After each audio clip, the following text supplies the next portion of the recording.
السلام عليكم خواتاتي، كي دايرين؟ لاباس عليكم؟ الحمد لله. اليوم ان شاء الله نصايب معكم مركز ديال الليمون، ان شاء الله ينفعنا في رمضان ولا حتى الايامات العاديه. هكذا كنكونوا في وقيته الغداء، ما كيكونش عندنا الوقت هكذا عاد نهزوا الليمون ونعصروه ونصاوبوا العصير. اللهم كيكون عندنا مركز جاهز وكناخذوا غير اي ديسير عندنا كنخلطوه. وبسم الله نبداو على المقادير. هنا عندي الليمون البنات، انا غسلته مزيان. هاد البلاصه هذه كان فيها شويه ديال ديك الكحوله اللي كتكون بحال هكذا. هادي راه مازال ما حيدتهاش حتى في سميتو في الفم ديالها. حيدتها ليها وغسلته مزيان، حيت غادي ناخذ مهمه القشره ديالهم شويه ماشي كاملين. وهنا عندي السكر صافي، وهنا عندي العصاره. بسم الله البنات نبداو. بحال دابا هادي نحيدوها، اللي كتكون لاصقه فيها الورقه نحيدوها، حيت ملي نبغيو باش ديك البلاصه كنبغيو نحكوها هي اللي كتكون فيها، يعني كتكون فيها الجلده كثيره، كتجينا سهله في الحكايه.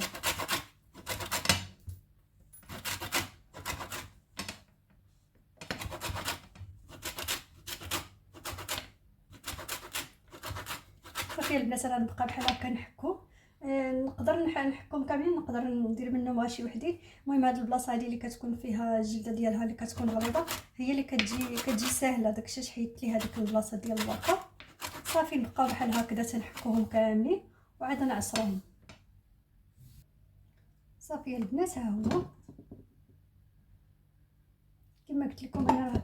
هذيك البيضه ما خصناش نحكوها، حيت كتكون فيها المرار. نحكو غير هذيك الحمراء صافي ونحيدها نحكاها. انا عندي هاد البوبينه البنات كتسد. صافي هذه هي اللي غادي ندير فيها. من الاحسن نخليوه يبات، نبقاو نحركوه، ولا مثلا درناه في الصباح نبقاو نهار كامل وحنا كنحركوه عاد حتى يذوب مزيان، يذوب لينا السكر مع يتخلط لينا مع الليمون. عاد ديك الساعات نديروه في الفريغو في الكونجيلاتور. صافي البنات نخلي فيها هذيك نيت. دابا غادي نعصر الليمون، عاد نبدا نكب في الطاسه وندير السكر.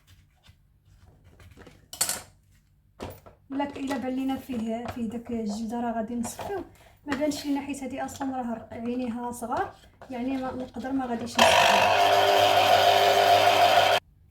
صافي البنات هنا تقريبا النص ديالو، اكثر من النص انا غنحيد ليها. صافي ناخذوه نكبوه في البوبينه اللي درنا فيها ديك القشره ديالو. بسم الله.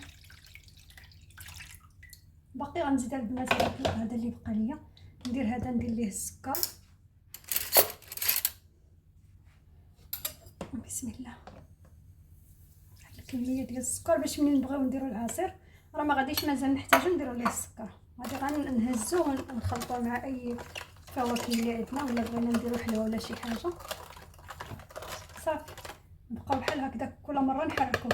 من الاحسن يبات ديك الساعات الغد ليه ثاني نحركوه ونديروه، ولكن في الليل نديروه في الثلاجه.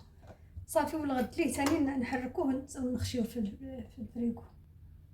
صافي البنات انا كملت كاع ديك الكميه اللي كانت عندي ديال الليمون. بسم الله.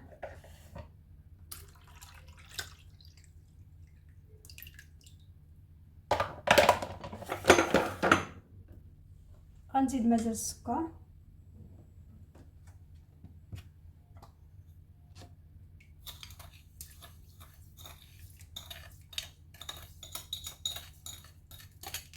حيت السكر البنات ملي كديروا السكر ما كيخليوش يتحجر. ملي كتبغيو تستعملوه ما كيجيكم ساهل باش تاخذوا غير معلقه وتحيدوه.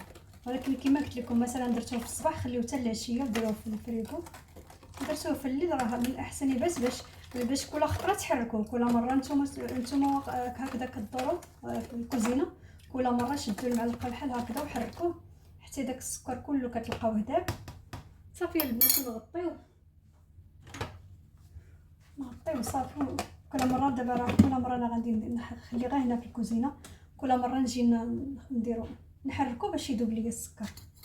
عندي البنات انا بالنسبه ليا ديكم البنات، انا بالنسبه لسميتو هذا بقى انا مصايباه. انا نوريه لكم صايباه ديرها في الفريكو. ها هو صايباه شي يامات هادي. شفتوا كيفاش كيجي؟ هانتوما غادي ندير معكم معلقه تشوفوا. هانتي ملي كتبغيو تهزوه كيولي يجي ساهل، ما كيبقاش ملي ما كديروش السكر كديروه ديريكت بوحدو في الفريكو، راه ملي غتبغيو ديروه في العصير راه غادي يتحجر لكم، يعني خصكم الوقت باش غادي يذوب كامل عاد توليو ديروه في العصير.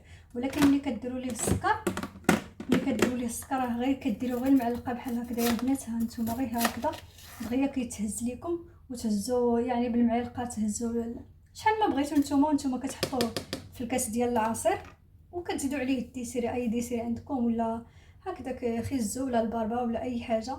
راه كتعرفوا في رمضان كنبغيو هكذا العصيرات في العشيه ولا حتى في السحور. ونتمنى ان شاء الله يعجبكم سميتو الفيديو ديال اليوم ويعجبكم المركز اللي صايبت معكم. وما تنساونيش البنات من لايك ديالكم فضلا وليس امرا. كنقول الناس جداد مرحبا بكم، الف مرحبا. الا دخلتوا اللي باقي دخل، اللي باقي يلاه دخل باقي جديد يدير يفعل الجرس باش يوصلكم كل جديد. وشكرا لكم على المتابعه، وشكرا لكم على التعليقات ديالكم الزوينه، ومع السلامه. الفيديو القادم ان شاء الله.